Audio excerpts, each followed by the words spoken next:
Hey guys, welcome back to Making It Chef's Tips, where we go to different restaurants around different areas, introduce you to different chefs, and show you one of their most signature or more famous dishes. Today we're in Mystic, Connecticut with Chef Renee Touponce. You might have heard of her, the James Beard Award, 3-time nominee, Best Chef in America. We just got Best Beverage, semi-finalists for Northeast. You might have seen Renee from the New York Times article they wrote up about your empanadas. Empanadas are amazing, Renee. And so are you, man. What are we gonna be cooking today? What kind of empanada? We're gonna be cooking some beef empanadas. These are something that I grew up making with my mom, and now they crush at both of our restaurants, Oyster and Portugal. Delicious. Back home in the studio, we have a little ingredient shrine I like to do in anything where we pay a little respect to the ingredients. So we do an 80-20 blend.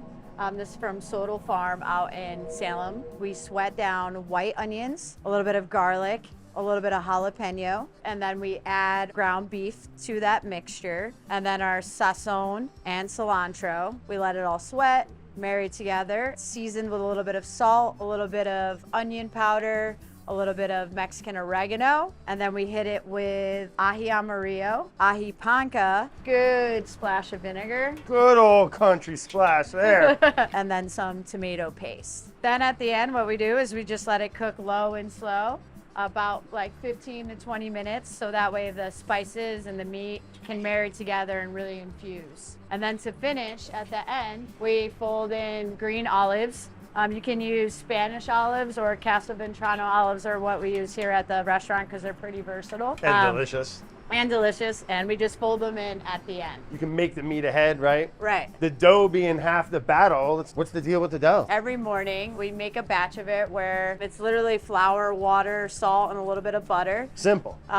We use a little ravioli sheeter that you see here. Yeah, you do. And then we press it out, and then we lay them out, and we fill them with meat and cheese and press them. All right, let's do it. So let's walk me through it, chef. So we're gonna lay out our disc. We do 2 of these little cheese squares in the dead center. Cheese first. And then that filling, when you go to fill it, right, it's not hot. I mean, I know we're not there yet, but that meat is cold. It's cold. That way, when we're going to fold and press our empanada, this beef filling doesn't spew out the side. Like a soup dumpling. You don't want to go losing all that good fat and juices. Right. We want that to melt in the fry. Ooh, you got a decent amount in there. After we do this little filling process, what I do is I use a little bit of water. Okay. To make a little glue. Right, to seal for the outside. And then I use a back of a spoon. Okay. Rather than using my fingers to push that down, so that way when we go to seal it, we don't get all that like red sofrito sauce on the. Keep the filling to itself, so you got a nice little glue up. Right. Nice little seam there.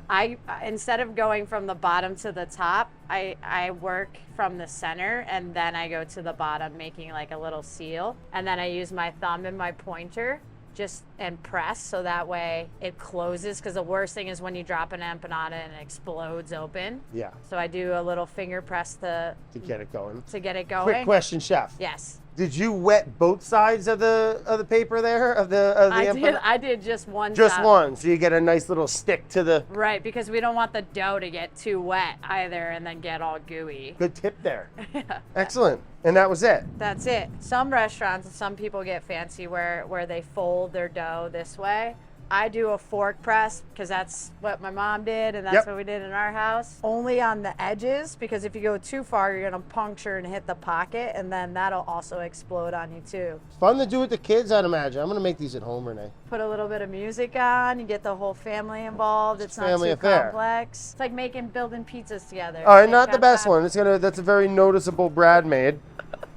It's all good. So when you're done, these are what they look like. And could you freeze them at this point? You could freeze them. Yeah. Yeah, definitely. All right, so before you drop them in there, you guys just keep them in the fridge, ready to rip? We do. We keep them right in the fridge. We keep them on our station over here. We pull 2 out and we drop them in the fryer. Fry them to order. What is it, like 350 or something? Yeah, so we fry it at 350 for about 4 minutes, depending. And you said on a busy night, you guys will do 40 orders? Yes, 40 so that's orders. 80.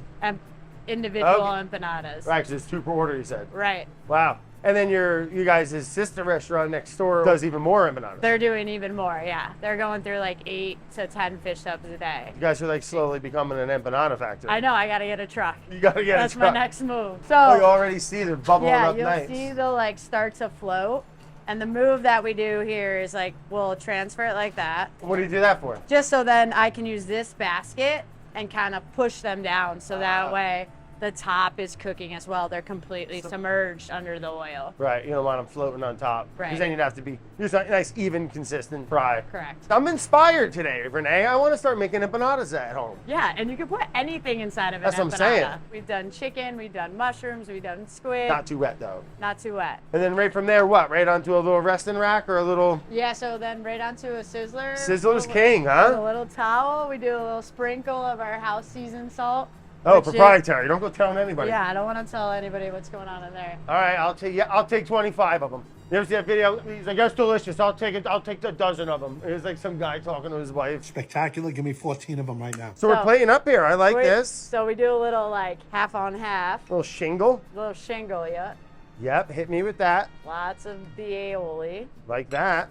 And then you want to make sure with the chimney you're getting all the chunks on the bottom so that you're not just like getting the oil that rises to the That top. looks so good. I love chimichurri. Put it on everything. Steak, Everything. Steak, fish. So versatile. Renee, those Empanadas. look perfect. Now we crack it. Get in there. That. Oh, jeez. Oh, jeez. Look at that nugget. What, are you kidding me? Is your mouth salivating? Yeah. All right, good. So what you said before, you put both on. I put both. Show me your move. Show me the bite. All right, so Show I me the go- chef's kiss here. This is the ultimate chef's bite. Put that in the center so it goes. Stop It goes like that.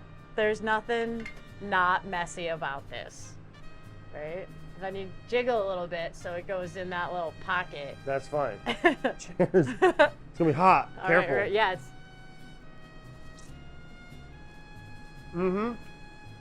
Mmm. there's banger. That little bit of cheese. It The helps. chimichurri. It's a move, right? Mm. They're just the best. They just feel good for the soul.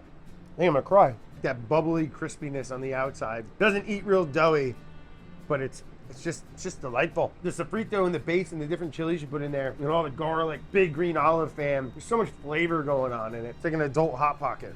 Yeah. Renee, thank you for sharing your empanada with us, man. It was freaking awesome. I'm stoked to get your dough recipe and make some of my own. Be sure to come check out Renee if you're ever in Mystic, Connecticut, over at Port Call and Oyster Club here. Get the empanadas, get everything. What else? Anything else want to shout outs? What people follow you on the old gram, or what do you do? What are you into? Yeah, heck yeah. Follow me on the gram. Thank you again. Brad. And yeah, put me to work, chef. Oh, it's the best video I've ever made in my life.